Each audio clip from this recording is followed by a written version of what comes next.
music box in Phasmophobia and turned it on only to get hunted, or picked up the mirror and immediately broke it just to regret your life choices? This video is for you. Today I'm going to go over what each cursed object in Phasmophobia does so you can use them more efficiently to assist you in your investigations. Some general information before we start: only Tier 3 crucifixes can stop cursed hunts, not just Tier 2 or Tier 1, just Tier 3.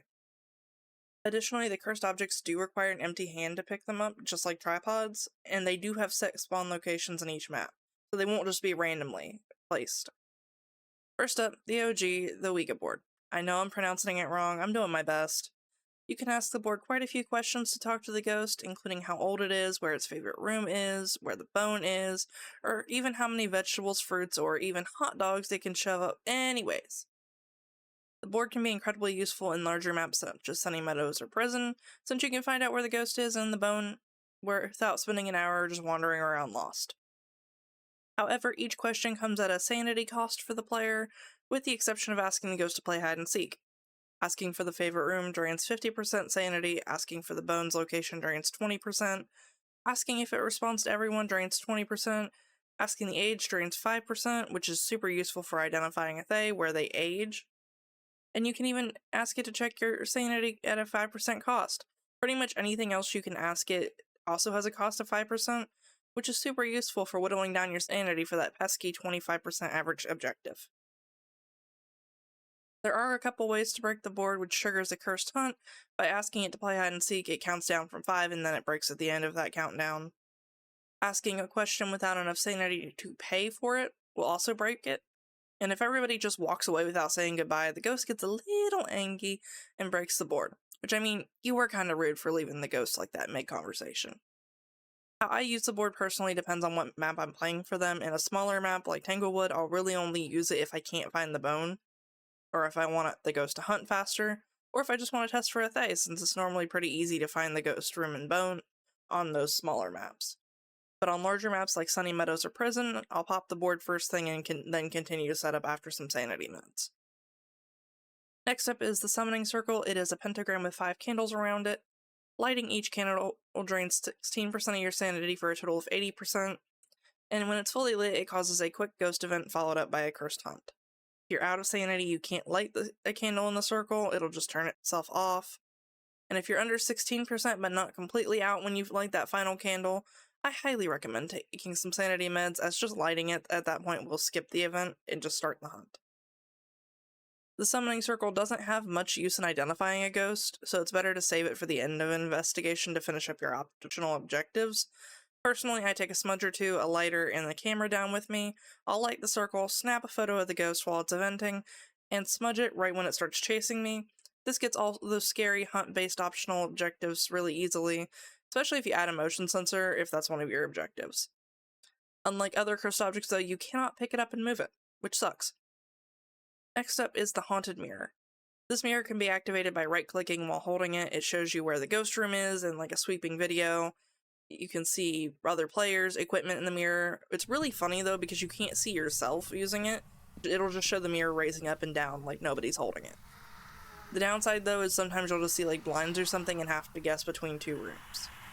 The mirror does drain your sanity as you use it with a rate of 7.5 seconds per second, or 20% per use, whichever is higher, meaning you're at minimum going to lose 20% per use.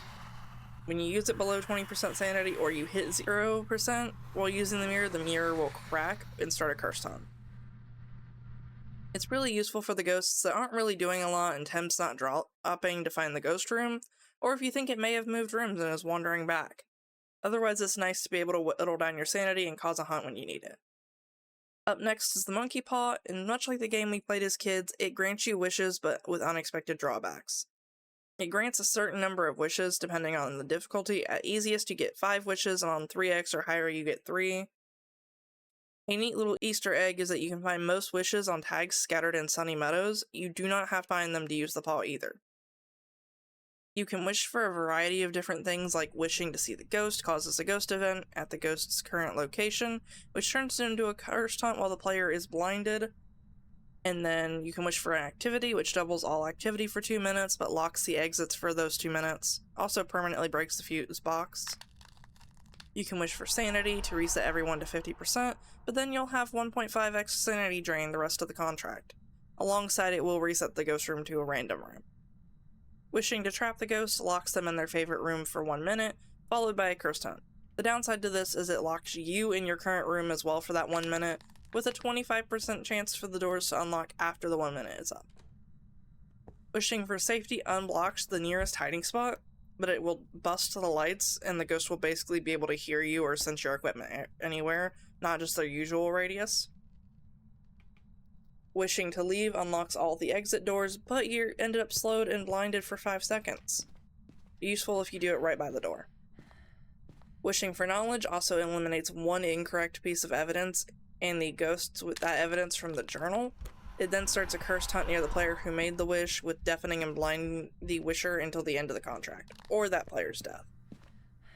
You can also wish for life to revive the most recently deceased player with a 50-50 of it killing you instead. And last but not least, you can also wish to change the weather. It does drain your sanity by 25% while you wish for it. Super useful if you get snow on a map like Camp Woodwind that makes it harder to tell if you've got orbs or not. It is one of the most useful cursed objects in the game, in my opinion, despite it being a little confusing.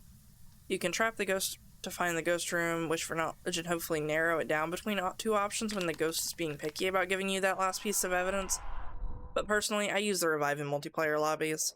I'll also wish to trap the ghost to get the ghost photo, and just wish for knowledge at the end if I can't figure it out. The music box is pretty simple. It can be used to pinpoint where the ghost room is. If the ghost is within 20 meters of the box when it's activated, it will start singing along to the music. It will not be visible unless it is within 5 meters of the box. If you drop the box without placing it, it immediately triggers a cursed hunt, and will also trigger one if the ghost is right beside you when you activate the box. If you start it and then move it within 5 meters of the ghost, it will cause an event where the ghost starts walking towards the box. If this goes on for longer than 5 seconds, that also triggers a cursed hunt. Personally, I'm really bad at guesstimating the range in the game, so I just use her to trigger the hunt. If you have tier 3 crucifixes, you can use that to kind of guesstimate the range before you do it.